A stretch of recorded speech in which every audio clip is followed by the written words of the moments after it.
साथियों हमारे आज के वीडियो का टॉपिक होने वाला है केबिल के पार्ट्स। साथियों केबिल के जितने भी पार्ट्स होते हैं ये आपको सामने जो दिखाई दे रही है ना केबिल से, और ये केबिल के पार्ट्स है साथियों। तो एक एक पार्ट्स को हम जानेंगे और एक एक पार्ट्स क्या काम में आता है, एक एक चीज को अच्छे से हम समझ लेंगे। तो साथियों आइए शुरू करते हैं। साथियों देखिए सबसे पहले जो केबिल के अंदर आता है ना, केबिल के अंदर सबसे पहला जो पार्ट आता है वो आता है कोर। वो क्या आता है? कोर। साथियों आपने एल्यूमिनियम का एक सिंगल तार देखा होगा या फिर आपने कॉपर का एक सिंगल तार देखा होगा। साथियों ये सिंगल सिंगल जो तार होते हैं ना इन्हें हम कोर कहते हैं, इन्हें हम कोर कहते हैं। लेकिन साथियों सिर्फ एक सिंगल तार से तो हम वायर नहीं बनाते। अब जैसे कि आप इस कोर में देख पा रहे हैं कि कई सारे तारों को एक जगह ऐड करके, ठीक है, हमने किसका तैयार किया? हमने कोर, स्टैंडर्ड कोर तैयार की। मतलब पहले एक तार को हम कह देते हैं कोर, और अगर ढेर सारे तारों को एक जगह ऐड ले साथियों तो हम उसे स्टैंडर्ड कोर कह देते हैं। बिल्कुल इस प्रकार से देखिए यहाँ पर जो है ना कई तारों को एक जगह ऐड लिया गया है साथियों। अब ऐड करके हमने यहाँ पर क्या किया? कोर से स्टैंडर्ड कोर का निर्माण किया। ये हमारी स्टैंडर्ड कोर होती है साथियों, ये स्टैंडर्ड कोर होती है। इसी के अंदर से हमारे करंट का फ्लो होता है। क्या होता है भाई? इसी के अंदर से हमारे करंट का फ्लो होता है। बात आपको समझ में आ गई होगी साथियों, ठीक है। अब इसके बाद जो दूसरी चीज आती है ना साथियों, जो दूसरी चीज आ रही है वो आती है साथियों अचालक आवरण। यहाँ पर ये देखिए इसके ऊपर जो पीले कलर का, ये हरे कलर का, ये रेड कलर का जो इसके ऊपर चढ़ाया जाता है ना साथियों, यहाँ पर इसके अंदर आप देख सकते हैं, ये देखिए ये जो इसके ऊपर चढ़ाया गया है इसे हम कहते हैं अचालक आवरण। साथियों इसका काम क्या है? देखिए 3 वायर है, ठीक है, इसके अंदर ये 3 वायर है, ये आर, ये वाई, ये बी, मतलब तीनों फेजों के अलग अलग वायर है। अगर साथियों हम इन तीनों के बीच में इंसुलेशन काम में नहीं लेंगे तो साथियों ये तो शॉर्ट हो जाएंगे, ये तो शॉर्ट हो जाएंगे। तो इसी शॉर्ट सर्किट को रोकने के लिए हम यहाँ पर अचालक आवरण का प्रयोग करते हैं साथियों। किसका प्रयोग करते हैं? अचालक आवरण। ये अचालक आवरण किसका बना हो सकता है साथियों? एक कागज का होता है, ज्यादातर ये कैमरिक या फिर यह वार्निश युक्त कागज का बना होता है साथियों। किसका बना होता है? वार्निश युक्त कागज, या फिर साथियों कैमरिक का यह बना होता है। किसका? कैमरिक का। अगर हाई वोल्टेज की केबल है तो इस हाई वोल्टेज की केबल के बीच में जो हम अलग अलग वायर पे अलग अलग अचालक आवरण काम में ले रहे हैं,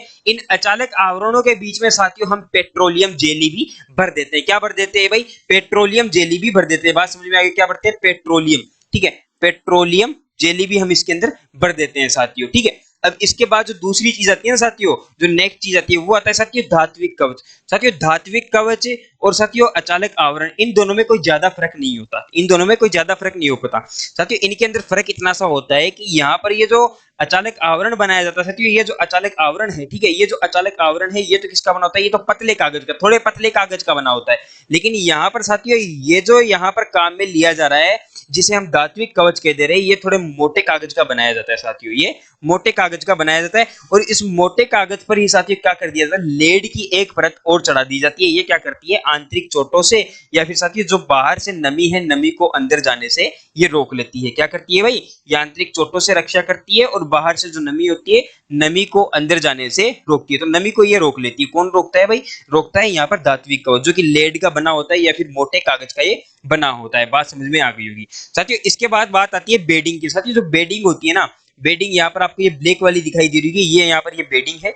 बेडिंग साथियों ज्यादातर क्या होता है कि जूट पदार्थ जो होते हैं ये एक पदार्थ में डुबाया जाता है, ठीक है, एक कंपाउंड बेडिंग पदार्थ होता है। कौन सा पदार्थ होता है? बेडिंग कंपाउंड में डुबा करके बाहर निकाल लिया जाता है और फिर ऐसी जाली तैयार होती है जो कि हम इसके चारों ओर ये बांध रखे हैं साथियों, ठीक है। अब ये जाली क्या करती है साथियों? यहाँ पर अचालक आवरण और साथियों यहाँ पर धात्विक कवच की रक्षा कौन करता है? यहाँ पर बेडिंग करती है। बेडिंग का क्या काम है? आंतरिक चोटों से रक्षा करना। किसकी भाई? सॉरी, बाहरी चोटों से रक्षा करना साथियों। मान लीजिए बाहर इस पर कोई मार रहा है, केबल पर मार रहा है, केबल पर ट्रक चढ़ रहा है, तो इन सभी से रक्षा करना किसका काम है? बेडिंग का काम है। अब साथियों बेडिंग की रक्षा भी होनी बहुत जरूरी है, क्योंकि ये तो टाट है, ये तो टाट है, या फिर कहे कि ये तो बुनाई किया हुआ एक सिर्फ कपड़ा है, ठीक है। तो इसकी भी रक्षा करने के लिए हम यहाँ पर आर्मरिंग काम में लेते हैं साथियों। जो आर्मरिंग होती है ना ये स्टील की बनाई जाती है। किसकी बनाई जाती है भाई?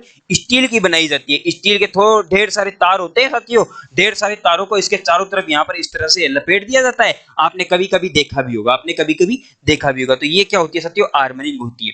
अब ये आर्मरिंग हमने कर दी भैया। अब आर्मरिंग साथियों क्या होता है कि आर्मरिंग सिर्फ तार लपेटे गए, अगर इनको खुला छोड़ देंगे तो वो तार तो खुल जाएंगे, तार खुल जाएंगे। अब साथियों अगर इन तारों को एक जगह जकड़ कर रखना है ना, तो इसके ऊपर एक पदार्थ और चढ़ाया गया है जिसे हम क्या कह देते हैं साथियों, जिसे हम सर्विंग कहते हैं। क्या कहते हैं? सर्विंग कहते हैं। और जो सर्विंग बनी होती है साथियों फाइबर युक्त पदार्थ की बनी होती है। किसकी? फाइबर युक्त पदार्थ की ये सर्विंग बनी होती है। सर्विंग के दो काम है, एक तो सभी आंतरिक जो जितने भी भाग होते हैं सबकी रक्षा करना, और एक दूसरा काम होता है केबल को अच्छा दिखाना। ठीक है, केबल को अच्छा दिखाना, केबल ताकि अच्छी दिखे। ठीक है, तो ये सर्विंग का काम होता है। तो साथियों उम्मीद है आपको ये केबल के सभी पार्ट्स आपको समझ में आ गए होंगे। अगर आपको वीडियो अच्छी लगी है तो वीडियो को लाइक और चैनल को सब्सक्राइब जरूर से कर लीजिए। धन्यवाद साथियों, हमारे साथ लास्ट तक बने रहने के लिए आप सभी का बहुत बहुत धन्यवाद।